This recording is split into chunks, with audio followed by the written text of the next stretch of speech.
Man, that was such a powerful clip right there. I can remember when I marched in the drum line, just the hundreds of people on your back screaming your name. And that clip right there is so powerful. You know, that was an early battle, right in the middle of COVID too. Right before first battle we saw during the whole COVID thing was Miles College versus Talladega. And that video clip right there just flashed me back to the good old days when you had hundreds of people on your back, everybody's screaming, everybody's drumming, man, just what a great and powerful clip. Man. So with getting into this episode, we want to welcome everybody back to HBCU Drumline Talk. It's good to see everyone. My name is Ricardo, and I'm joined by my brother in percussion, EP2 Great.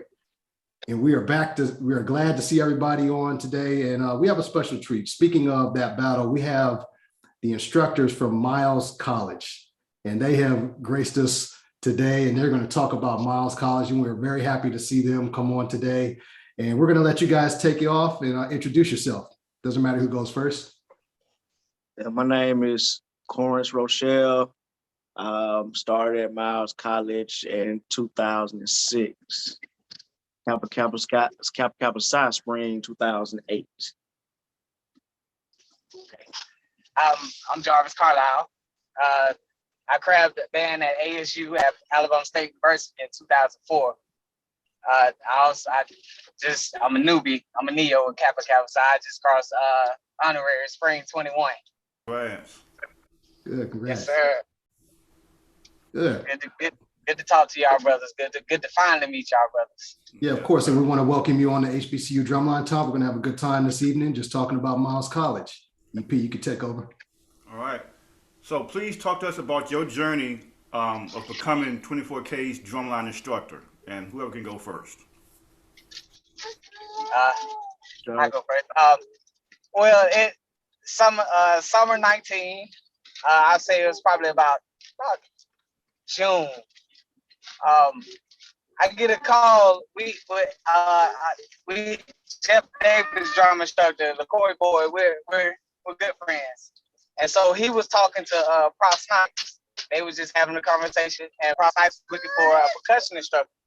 He was just searching around, and he asked, "Hey, who would be a good guy to lead my percussion instructor?" And the Corey boy said, "Jarvis Carlisle, no doubt. You want somebody that's serious. You want somebody that's gonna turn your section around in a great number of times. Jarvis Carlisle." And so the next thing I know, I'm getting a phone call out of the blue. I was at a high school content. I was at Park Crossing High School content because I was building a program there. And he just called me out of the blue. It was like, "Hey, how would you feel about coming back to the college practice?" And I was like, "For Miles?" He said, "Yes, I want you." I was like, "I'm there, first train smoking." And that's how it all began. Okay. That's good. The situation was similar in my case. I was actually working on my car at the time. I was up under the car, my phone rang. I didn't recognize the number, so I didn't answer it. The number called right back immediately. So I picked up the phone, slid up under the car, picked up the phone. It was Prof Snipes.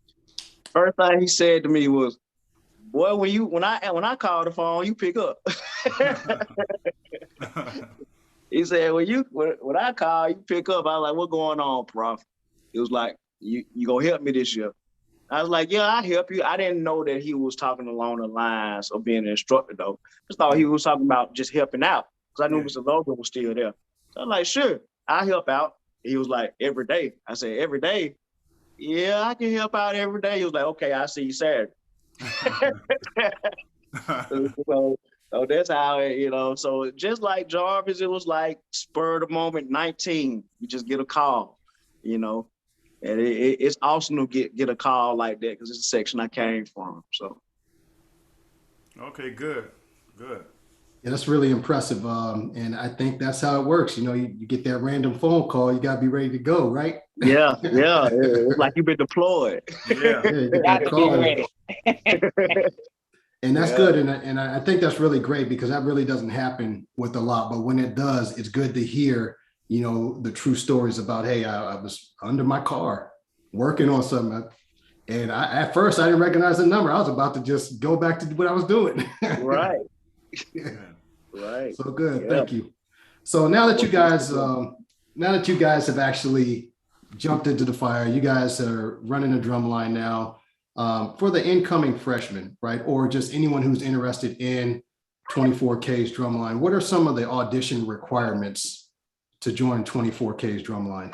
Talk to us about that process. The process, had to be manipulated due to COVID, because of the school, the shutdowns and stuff, recruiting a lot of kids weren't even in class, so getting their attention was hard that first year. So we went back and revised how we auditioned. We auditioned based on the student's interest. If I have a student that is going after music, those audition requirements will be a little bit more tedious than versus a student who is not, going after music. But overall, we're looking for those 40 standard rudiments. We're looking for those 40 standard rudiments. We're only going to call certain ones because, certain groupings of rudiments, we know that if you can play this group and you can play that group, but like for my kids that are pursuing music majors, we gonna want those prepared pieces. We gonna want to see that. We want to see what you're capable of reading. We want to see how you are on mallets. Can you read bass and treble and stuff like that? But it just varies from drum to drum. I tend to change the rudiments depending on what drum the student is auditioning for in marching band. Okay, good. Good, pretty impressive. And also, students must know when you're coming in, because you have a scholarship, that doesn't mean you're gonna actually play that drum that you got, that you are on. And also, you still have to line. Scholarship is just getting you into school, don't it? It's not guaranteed that you make the line, but we're gonna try to get you there. We're gonna build you. We're gonna build you up. You're gonna be a different player when you leave here. Gonna be a totally different player. But you still have to, even though you got the scholarship, you still have to put in work. Scholarship is not a guaranteed spot. You still have to put in the work, and we work hard. Yeah. Yeah. Okay, good. So incoming freshmen, you heard it from the instructor's mouth. That's what you need, need to have to get it done. Yes. Yeah. But going into question 3, please talk to us about 24K's core values and how those values have helped shape the culture of you guys' drumline. I think that main core value that helps us keep going is that main band value, which is perseverance. Perseverance is a word you go hear a lot in the Purple Marching Machine. And it's something you gotta have, and everybody is expecting for Miles to be, mediocre. So you have to have that mental fortitude to persevere through that, through that criticism, to want to elevate above that and be better than that, have that work ethic, to use that constructive criticism to become better, use that, to drive you, to push you forward, to make you practice harder. Okay. That perseverance is that main core value that drives this section. That's good. Good. Mr. Carlisle, you want to chime in? Yeah, discipline. And when you come in the program, perseverance, you're gonna hear that a lot. But you got to come in self-discipline. We're gonna expect you to be self-disciplined. That's something that you should learn in high school, instead of trying to come to college and be self-disciplined. If you learn it in high school, when you already get it, when you come to college, it's like transition. We treat this section, we treat our program like a recruiter for the scout for the NFL. We treat it same way. There is no difference. When you get these high level recruits, they'll come in, they'll have these egos. So you got to be self-disciplined. You got to learn how, okay, you got to understand you might not be the best player. You might have been the best player in the state, whatever state you come from, but you come to Alabama, you might be the third best player. That's a So good point. with that self-discipline, if you got that great self-discipline, you'll become the best player in no time, because you got your core values. You understand what's happening. You understand how to compete on a collegiate level, and that's what you got to have. That's what you got to have with us, because the evolution of percussion is getting it. I'm talking about it's getting more complex and more complex and more competitive and more competitive, and it's getting real out here, people. You're right. Yeah, you bring up some good points, and I think just to piggyback on what you said, the time of just walking on is pretty much done. Yeah. I think them days are long gone at this point. Long gone. Yeah. So Long gone. You can get ran by anybody at any given time. yeah. So Anyone, any age, any grade level. Yeah. yeah. It don't even matter. It's universal. So I think you really hit on some good points right there. You know, for anyone interested in, you know, coming and being a part of you guys' great line, 24K, you know, off the bat, you have set the precedence, right? You know, you got to persevere through them hard days, because there will be some hard days. And, you know, just the discipline has just got to be there, right? Because, you know, like you said, you just can't walk on now. There's some other things that's going to happen along the way. So, gentlemen, really good points there. Really good points. So as we get ready to transition into the next one, you guys are obviously the instructors now. You guys set some good core values with folks coming in. We would just want to take some time to look at the next couple of videos. And there's two videos here.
So we saw these two videos, and these are very good clips. And I just want you guys to take some time to really talk with us about how the sound and the look of your line has changed, right? So at the first clip that we looked at, it was the sound and the look from the Mr. David Logan era, right?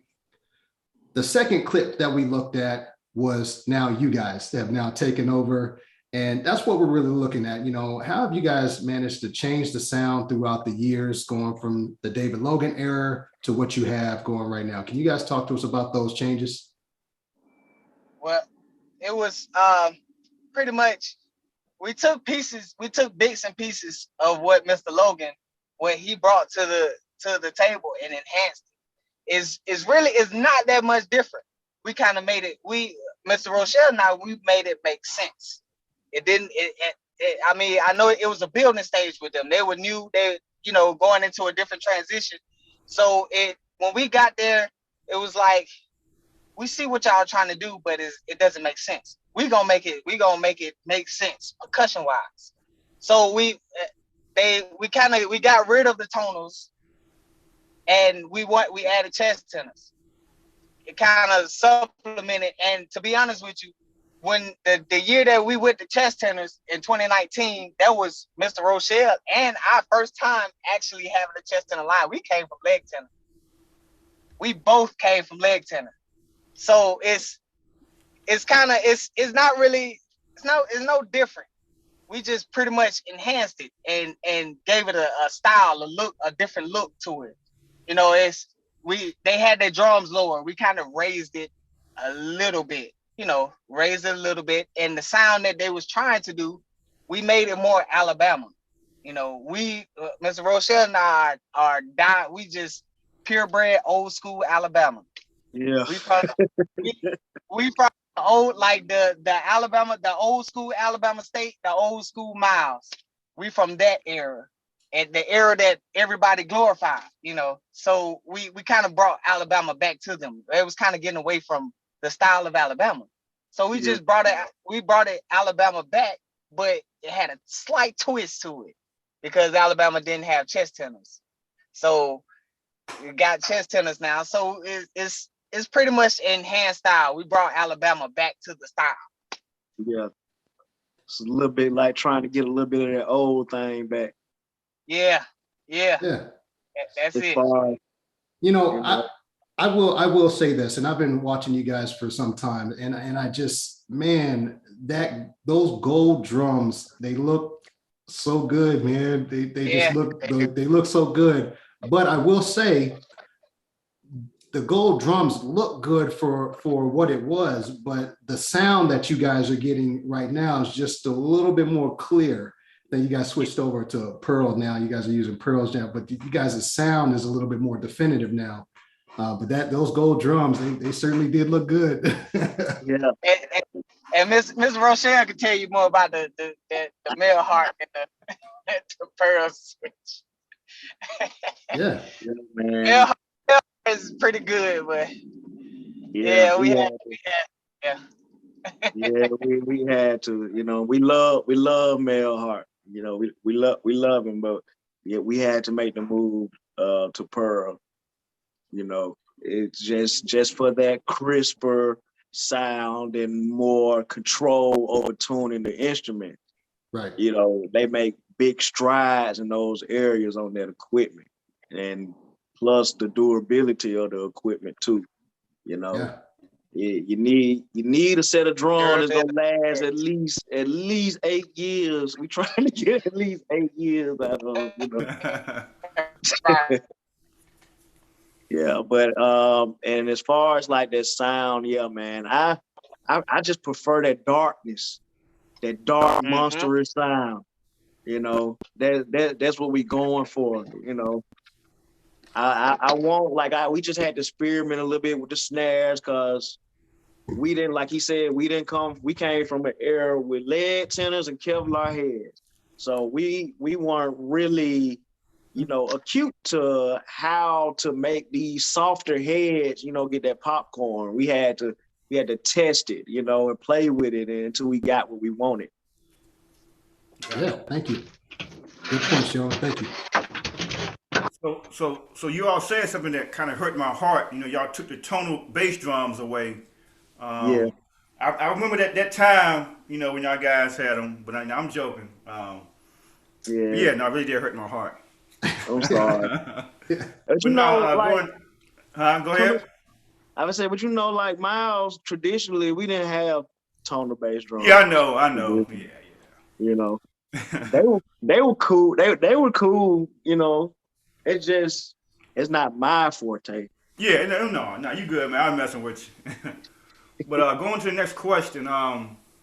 So you know, being instructor at Virginia State, when the pandemic, 2019, I had a big class of freshmen.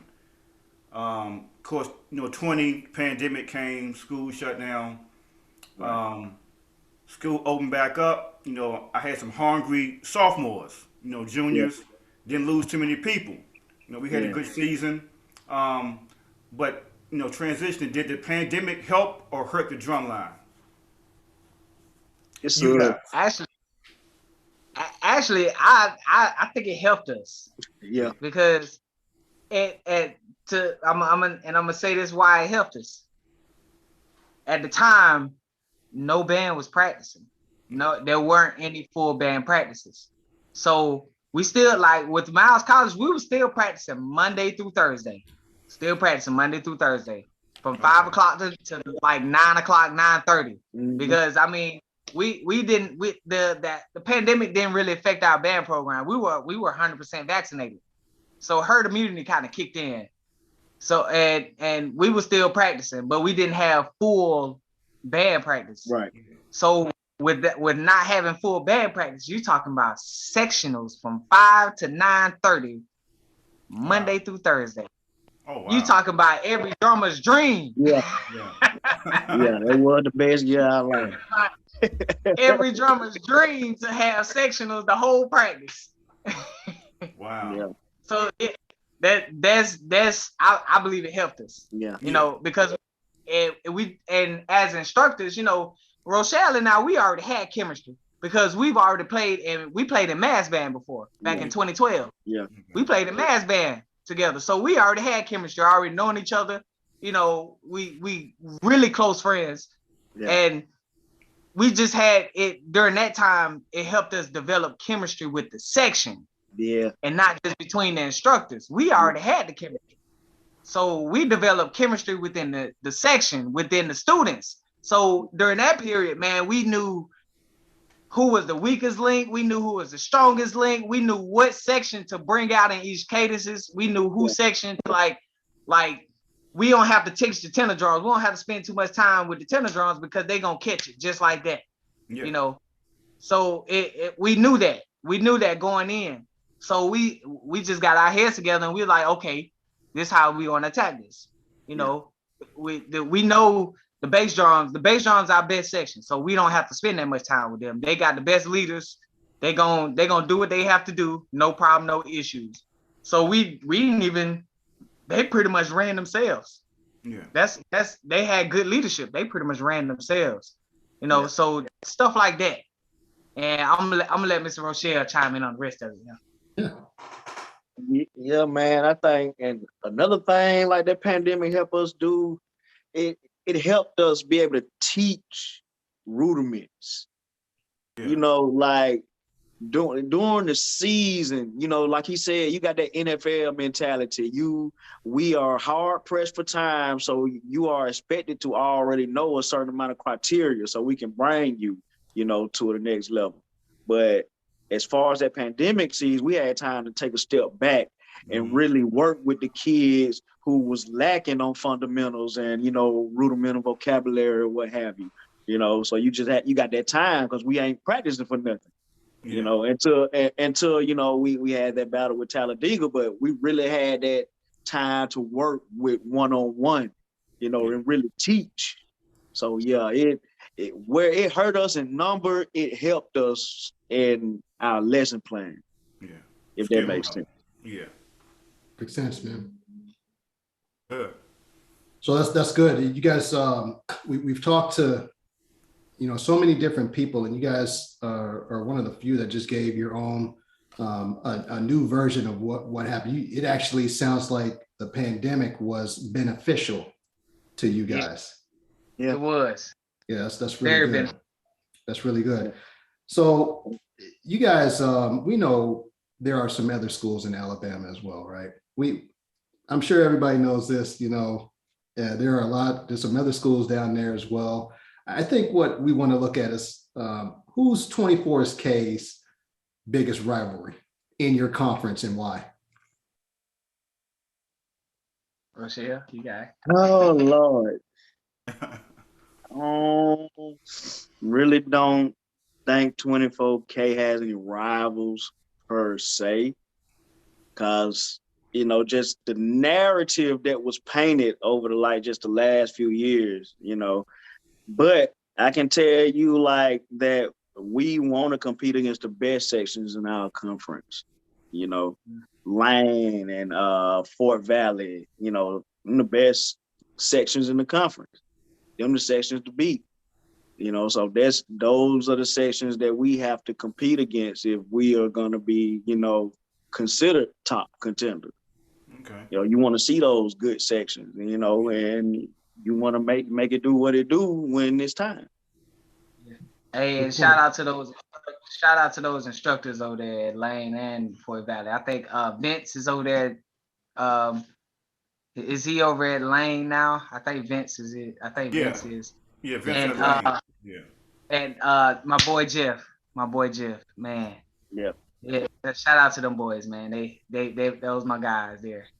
Okay. Can't forget about Benedict either.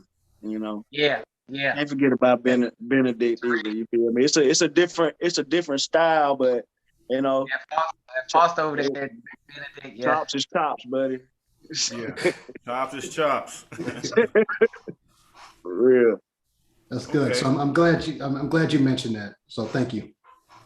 So speaking on rivalry, let's take a look at another video.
So this is a good battle between Miles and Kentucky State.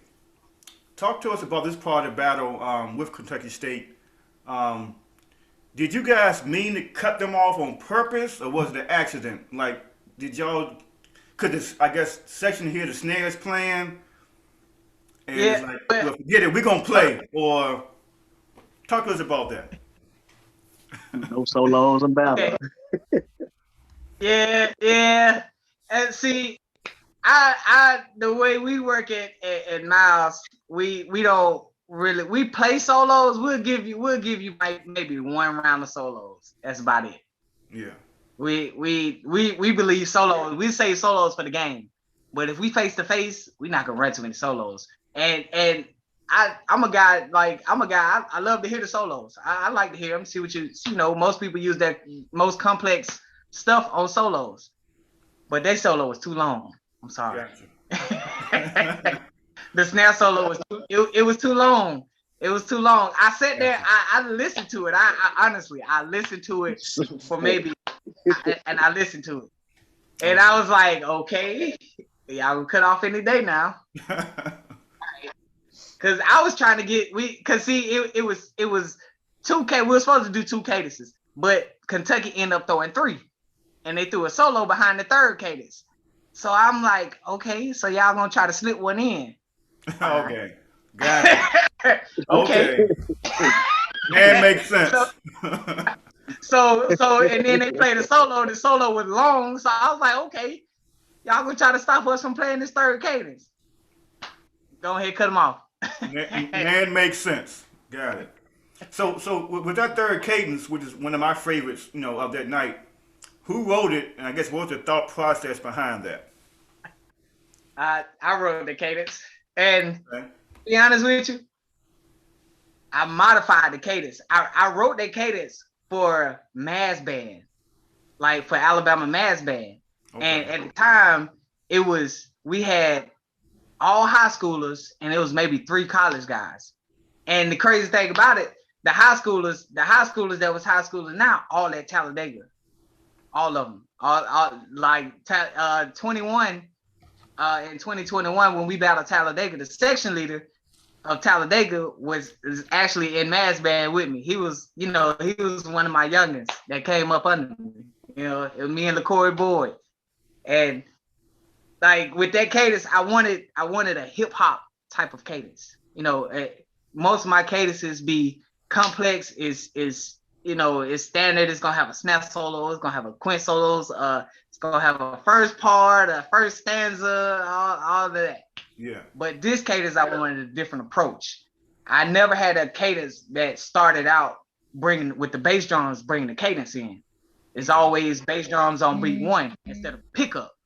Yeah. And so with the pick, I was like, okay, I want this pickup, but I wanted a hip hop type of feel. The cadence come on, I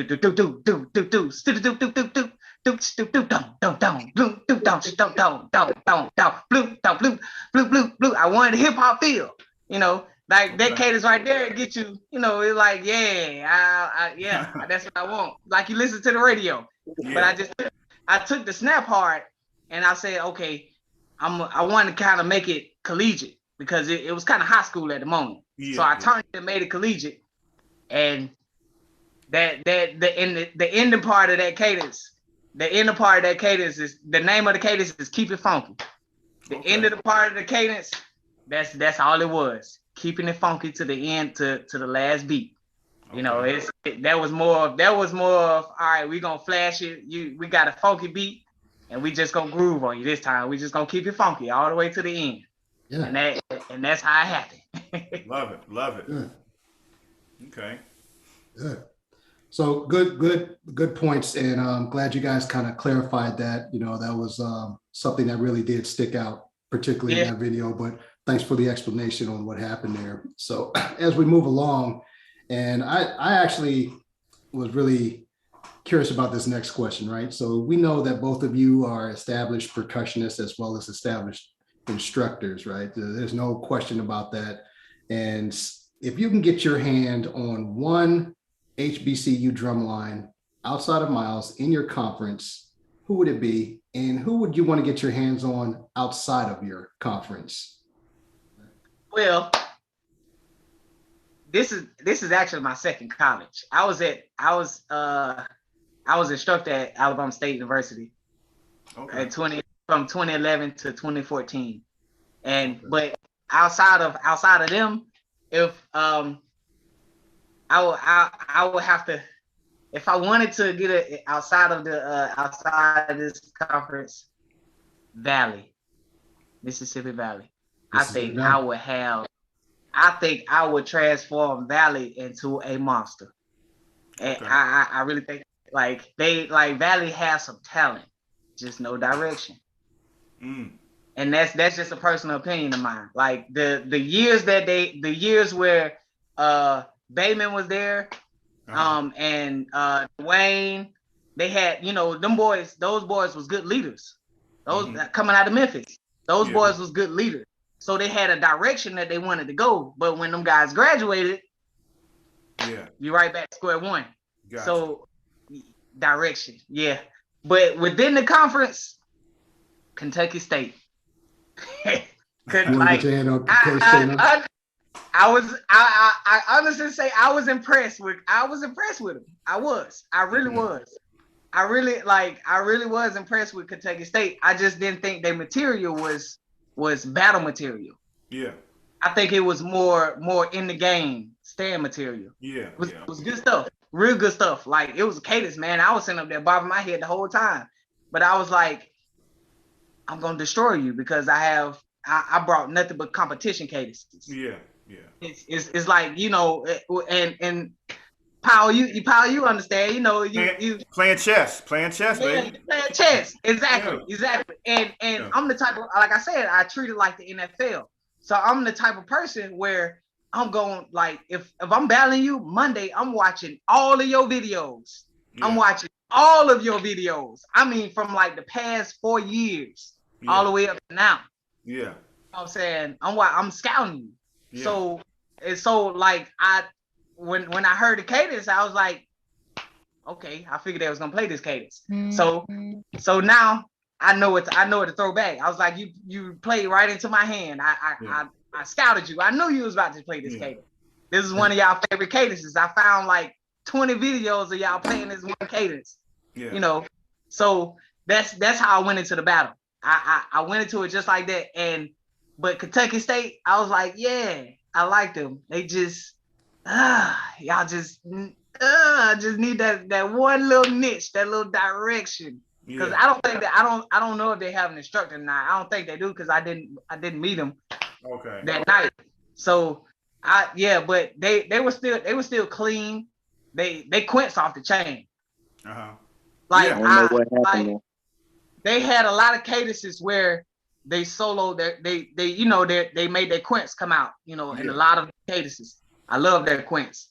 Yeah. And I like their bass drums also, but the snares and the tenors, they, like I said, they just need that direction. And Kentucky, they don't sound bad, but Kentucky State will be in the conference. They will be the ones I would grab a hold to. You get it right. Mr. Roshell, so glad to, I know you had some difficulties there, but just to piggyback on what happened before you chimed out, I don't know if you actually heard the question. We just asked, if you can get your hands on one drum line in your conference, who would it be? And vice versa, if you can get your hands on one drum line out of your conference, who would it be and why? So I'm real, I guess I don't want to say selfish, but I would not want to instruct any other conference. Any other school in my conference. Miles is the only school in the SEAC that I would instruct. Just because I came from Miles. So it's emotional attachments there. I can't see myself going to instruct anywhere else in my conference. Outside of my conference, I would probably go for like a PWI school or something like that, any kind of core style school, just to, just to increase my knowledge, my personal knowledge on instruction. And, I don't have a particular school in mind. I can't see nothing but Miles, man. Sounds good. Sounds good. Good answer. So Mr. Carlisle, he said he would get his hands on Mississippi Valley and K-State as well, Kentucky State. And then obviously you're going to stick with the home team. I got to stay at home. With Miles. So, I just graduated college, and I'm about to be a drumline instructor, HBCU. What advice would you give me? The advice I would give you, I would first say, be a great, if it's somebody that's just taking you under their wing, showing you the ropes, be a good follower. Be the best follower you could be, because you have to follow somebody to lead. It's not many people that's born leaders. It's not many people. There's some, but there are not many people that's born leaders. Be a great follower. Learn everything you can. And most things I see with instructors and the younger instructors, I see they only know snare drum. Yeah. They only know snare drum. If you're trying to take this instructor thing to the top of the mountain, learn everything. Learn how, because once you get, if you're trying to go to the highest level, and we tell people this is the marching band. This the highest level marching band you can go. It's the NFL. So if you're trying to be that top, you're gonna have to have those great leadership skills, and you're gonna have to know everything. You're gonna have to develop your ears. You have to have that mentality where, if I'm looking at the snare drummers and I'm listening and I'm watching the snare drummers, my ears are listening to the quints. Mm-hmm. You have to develop that. Be able to hear more than one thing at one time, because mistakes gonna happen. It's a matter of, can you catch the mistakes when it happen, and can you fix it and correct it and be firm on correcting that mistake. but you have to hear the mistake first. It's a whole lot of stuff going on in your cadence, but you have to hear.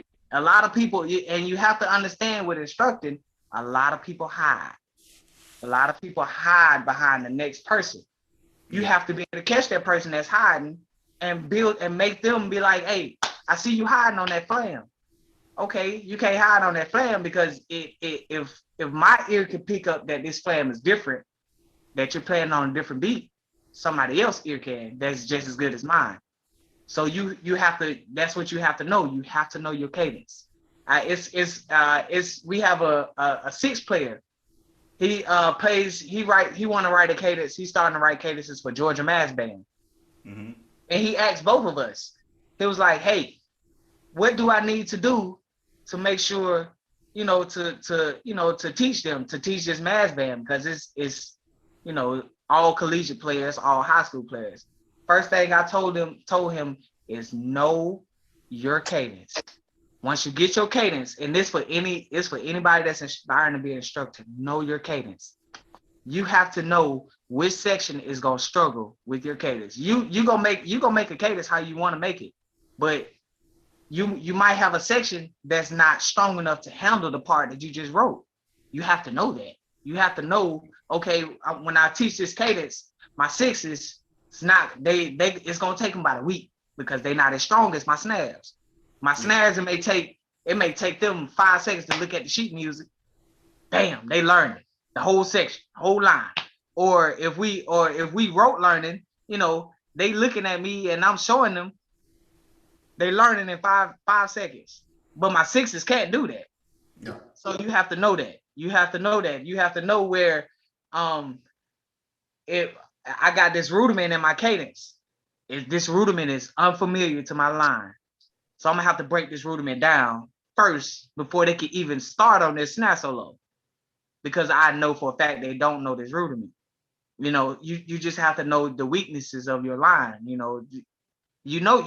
Any instructor gonna know his strong points, but do you know the weaknesses of your line?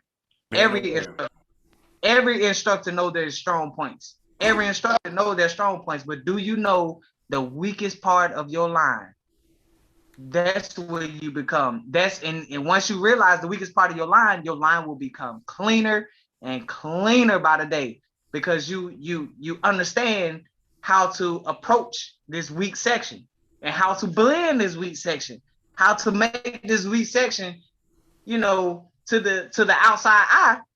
This section, man, like say for instance, my cymbals, my Z's aren't the strongest. But to the outside, they so clean at being basic. They so clean at being basic. It's like to the outside eye, it's like, man, y'all look really good. We ain't that good. It's just we clean at being basic. Yeah. And not to just piggyback, but Southern cymbal section used to be like that. Southern cymbal section used to just do basic flashes. Basic high right, high left, basic butterflies, basic up and unders, basic downs. It's just how they did it. Yeah. It's how they did it. And nobody missed a beat. Nobody missed a beat on just the basic stuff. So it's like, hey boy, y'all clean. Like the whole line could be doing just basic 5-stroke rolls, basic rolls, and is incredibly clean. Yeah. And nobody can say anything about, okay, well, it's basic, so it's incredibly clean. Yeah. Right. And so that's my and I have a few of them that want to become instructors. This is what I tell them all the time. I have some guys that's my age that's just now instructing. They'll call me and ask, and I tell them, no, please know your music, because the student's gonna look at you, and if you don't know which one to come, they're gonna be like, well, I thought you said yesterday you said this and this and this, but today you saying is this. Yeah. You don't want that to happen. Right. And some good advice for our potential instructors out there who see this. They got an opportunity to just take that advice right there and turn it into gold, and with whatever line that they're working with. Right. Yeah, that's good. So really, really thank you, gentlemen, for providing that piece of information. And as we come to a close here, I've been watching a lot of folks this past season, and I'm glad to see everybody finally got back out there on the field. And it was just really good to see everyone. You guys in particular, ended the season so strong, right? And I think just going forward, what is Mr. Carlisle, Mr. Roshell, what is your vision for 24K going forward? The vision is to just become the section to compete with. At some point, not gonna be the underdog. At some point, I'm gonna be the big dog.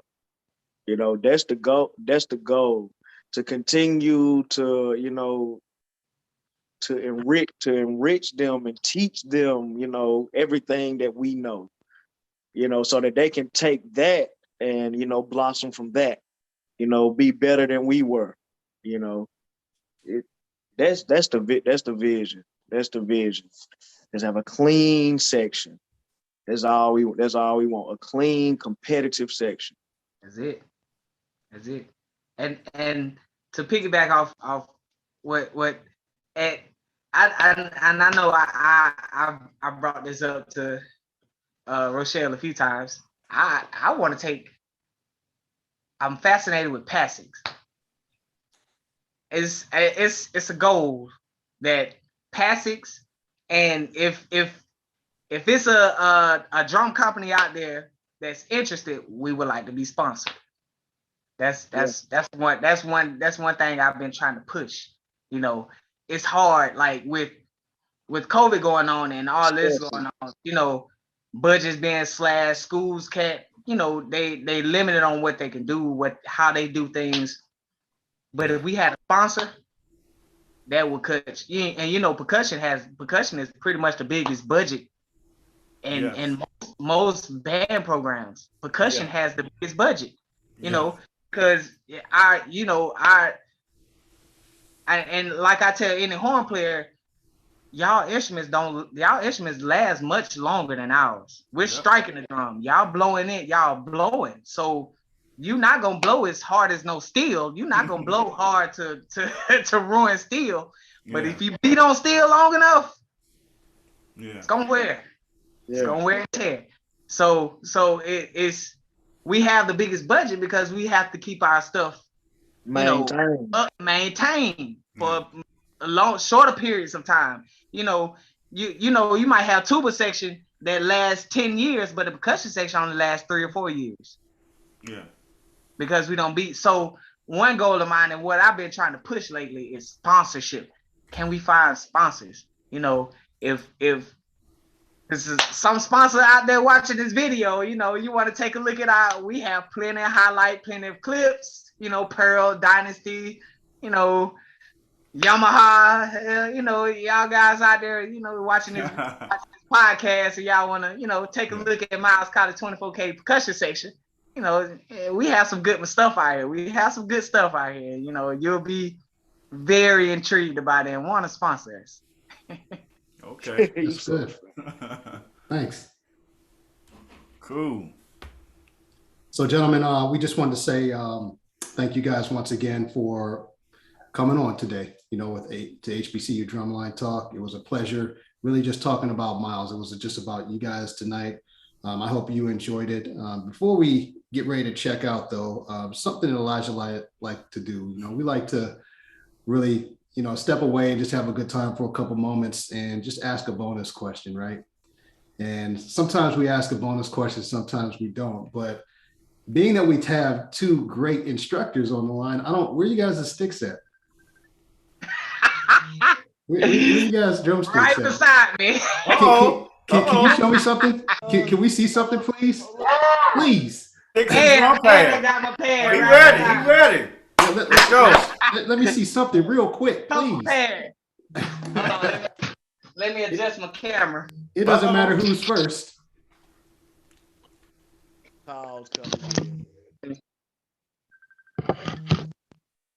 Let me adjust my camera. All right. Yeah, man. Hit him with Midnight Chop solo, you know.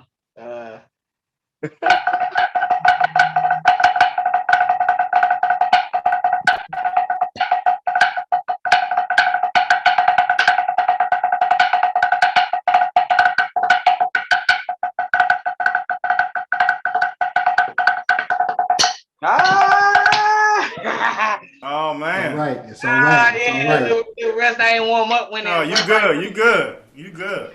Thank you. Thank you. But this has been a pleasure to have both of you guys come on and everything. And there you guys have it. You know, you see the instructors, they're the real deal. They too can play. Yeah. So they're about that, definitely about that work down at Miles. So EP, you want to take it out? All right, so like once again, I want to thank Mr. Carlisle, Mr. Roshell for taking time off their day, come on our podcast, HBCU Drumline Talk. Please follow us Facebook, Instagram, SoundCloud, iHeartRadio, Spotify. This is for the culture. It's not for us. We're trying to reach the masses. Other than that, everybody be safe. Take care. Shout out to AEA, to all the good brothers. Iota Phi Theta, my centaurs out there, and also Mu Phi Sigma, all my friends out there. Good, Okay. Sir. Shout out to y'all. Hey, once again, thank you guys for coming on. Everyone have a safe. I think Mr. Roshell wanted to say something. Yeah, go ahead. Oh, AEA to the good bros, man. AEA to the good bros. Prof Snipes, appreciate it. Yeah. Yes, sir. Appreciate everything, Prof. Yeah. So you guys, thank you once again. Everyone, please be safe. We look forward to seeing you next time. You guys have a great evening. Sir.